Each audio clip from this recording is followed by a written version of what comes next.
Hi everybody, my name is Danielle Nicole and welcome to Monetary Makeup. Hang on to your seats because I finally have in my hands the brand new Haus foundation. Now I know this foundation has been hyped up quite a bit, so much talk about it. There's 51 shades, there is a patent pending, there's Arnica in it, so many great things about this foundation I've heard. Now you guys know me, I didn't just pick up one, I had to pick up two. Now I have oily dehydrated acne prone skin. I'm in my mid-30s, starting to get fine lines, have a lot of different skin concerns. Now I am quite picky when it comes to foundations and base products in general, so super excited to see if this new Haus foundation is worth the hype. Now there are some important details about the color wheel that we will be going over in today's video, as well as a demo and a wear test. So if you're curious to see how this foundation performs on my 30+ skin and you enjoy the video while you're watching, don't forget to give it a big thumbs up. And let's get started right now. So let's first go over a couple of quick details about this new foundation. So this is called the Triclone Skin Tech Foundation.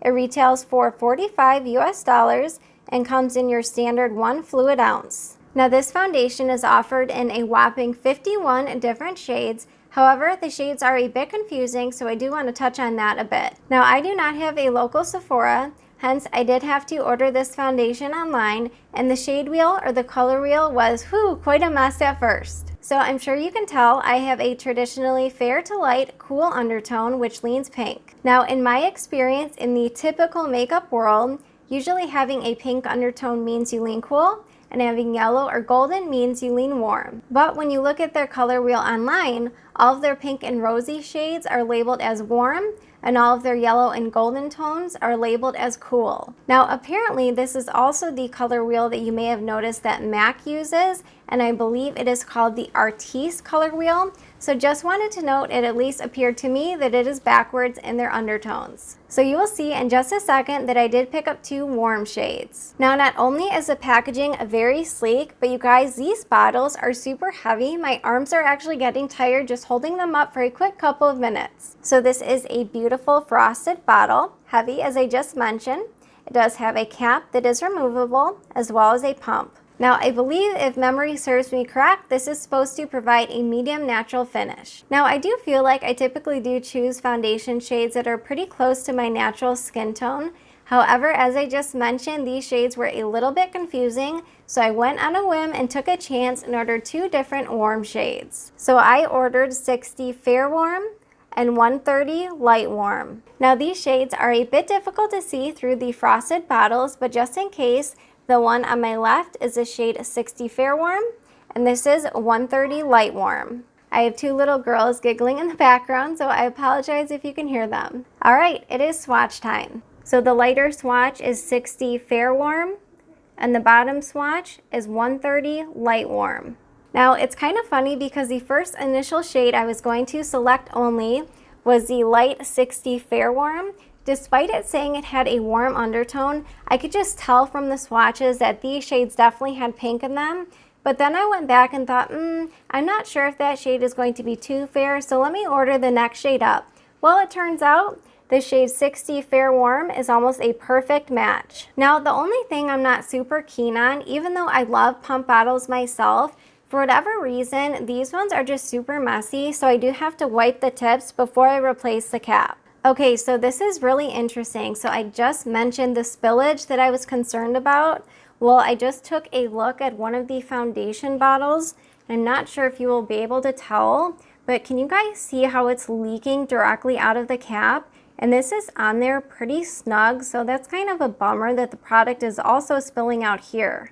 All right, nonetheless, I'm super excited to test out this foundation. So let's get started with the shade Fair 60 Warm. Now the only thing on my skin right now is my skincare, and I am going to get started with a damp sponge. You guys know that is my favorite application method. Not only do I have oily skin, but it also gets quite dehydrated, so I just typically prefer a sponge. So here's the product. Now I actually expected this product to be a little bit thicker in consistency, so I am kind of surprised. It does seem quite fluid. Now I definitely have a lot of redness in my skin right now. Part of that is my cool pink undertone, but it's also quite hot today, so let's see how well this product covers it up.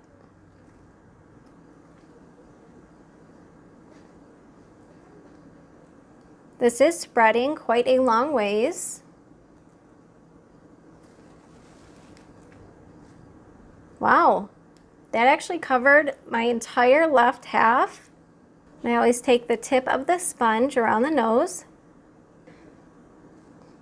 I'm not sure if I'm going to apply concealer today. Might just do the foundation. All right, wow, I do have to say this foundation has great coverage. Look at the redness I have on this side compared to this. And keep in mind, I used a damp sponge. Now, what's really interesting about this product, it feels like nothing is on my skin. So the consistency is so lightweight. So I'm pretty shocked at the amount of coverage it provided. All right, let's do the other side. All right, let's definitely cover up this redness. But can you guys see how much this spreads?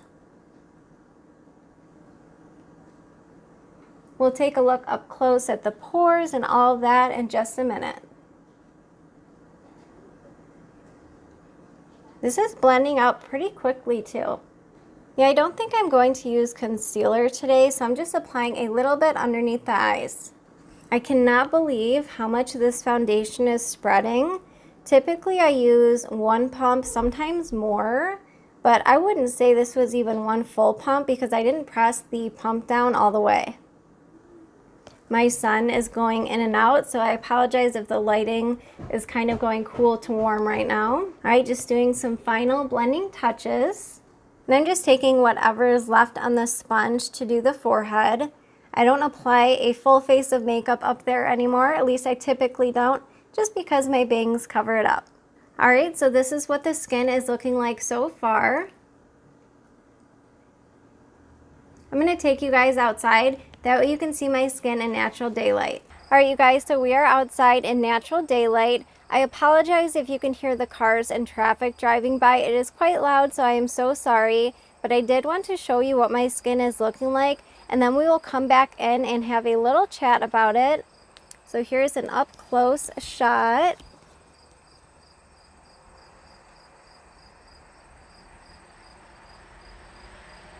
I feel like it looks quite dewy on my skin. A little bit of that is the sunlight, but I do have to say I'm not loving the area around my mouth and my nose.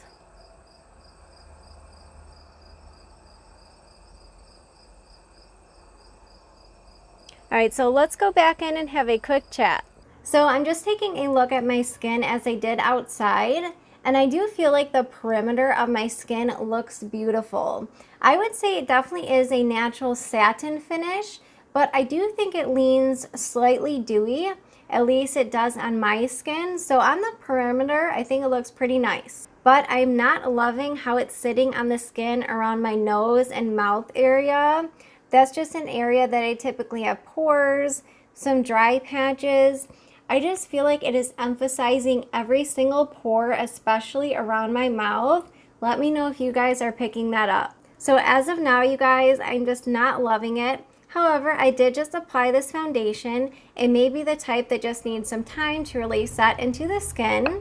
So I'm going to finish up the rest of my makeup, going to remain optimistic, and then I will see you guys at the end of the day for my final thoughts and the wear test. All right, you guys, so I'm back. It has actually only been about 10 minutes, but something happened, so I wanted to share this experience. So I just took my damp sponge. I have a little blemish right there, so I just went to do a little bit of tapping, and almost all of the foundation came off in that area.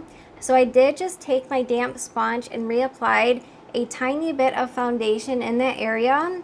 So I'm thinking that this just might be a foundation that needs to be set. So let's do this. Now I don't have the new Lady Gaga powder. I know she released a powder, but I just have so many in my collection right now that I'm trying to use up. So let's go in with the Patrick Ta powder and just do half of the skin. All right, so let's just set the left half of the skin. I'm wondering if this is going to kind of smooth out that problem area for me or not. It's kind of cool when you dip your sponge into the powder, it leaves that pea on there.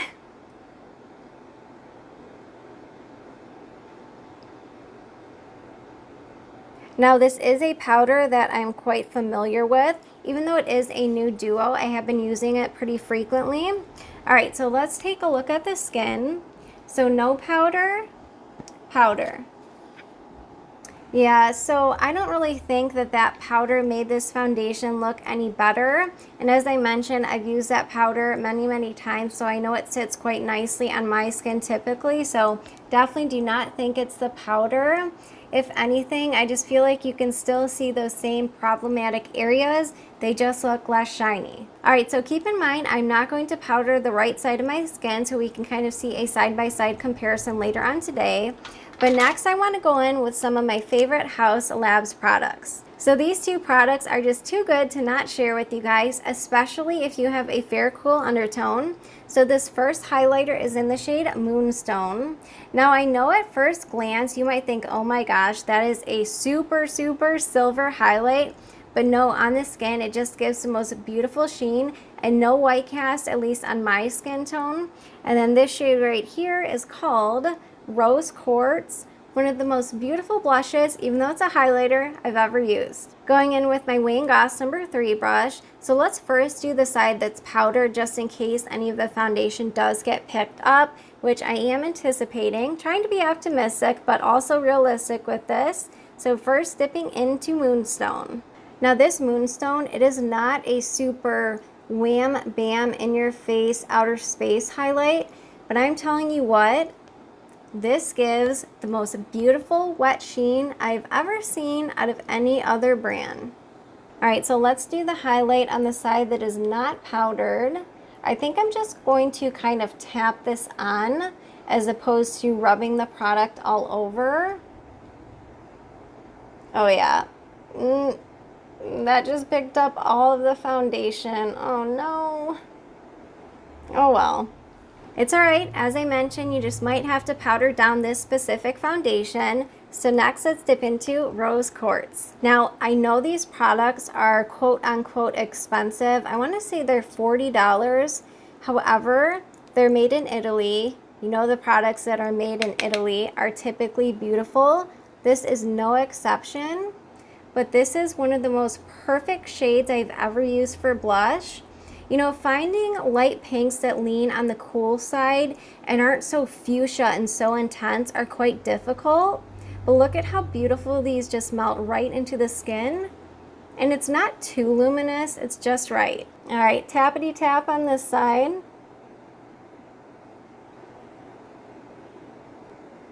It's probably going to cover up that stripe actually that it just picked up. I always apply just a little bit to the bridge of the nose. Gives kind of that natural sunburnt look that I love. Alright, well at least now I know this foundation just needs to be set, at least from my experience so far. So here's what the skin is looking like so far. So no powder, powder.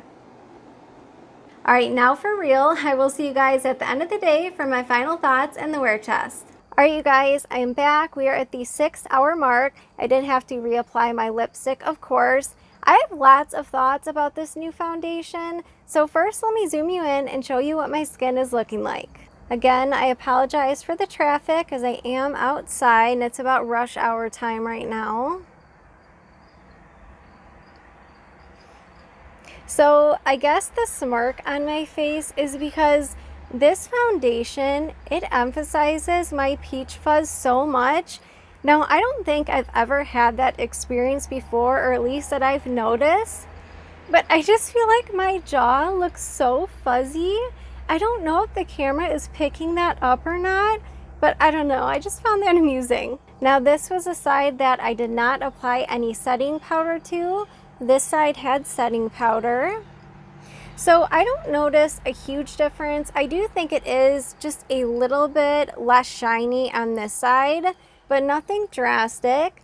Overall, as I mentioned earlier, I do think the perimeter of the skin looks pretty nice, but I'm just having so many issues with this area right here above the lip and kind of around the chin. Like even right here, can you guys see that line? So this area, it's just a no-go for me. So here are my thoughts. As much as I am a huge fan of Lady Gaga, and I do think the brand Haus Labs overall, the rebranding, I think she did an amazing job. There are so many great products in the line. I just think that this foundation, it just isn't for me. Now that said, I've only worn this foundation today, and I typically do play around with foundations for several more times before I come to a definitive answer as to whether or not I would recommend this foundation. As of now, I just think if you have any peach fuzz like I do, any pores in this area or texture, I'm just not comfortable recommending it at this time. Now let me know down below, have you guys tested out this new Haus Labs foundation? If you did, let us know what your experience was. Let us know all your thoughts down below. As I always say, they can't all be winners, and that's totally okay. Every product cannot work for everyone. Now, I do hope you all enjoyed today's video. If you did enjoy the video, please don't forget to give it a big thumbs up. Thank you so much for spending your time with me, and I look forward to seeing you in my next video. Bye, guys.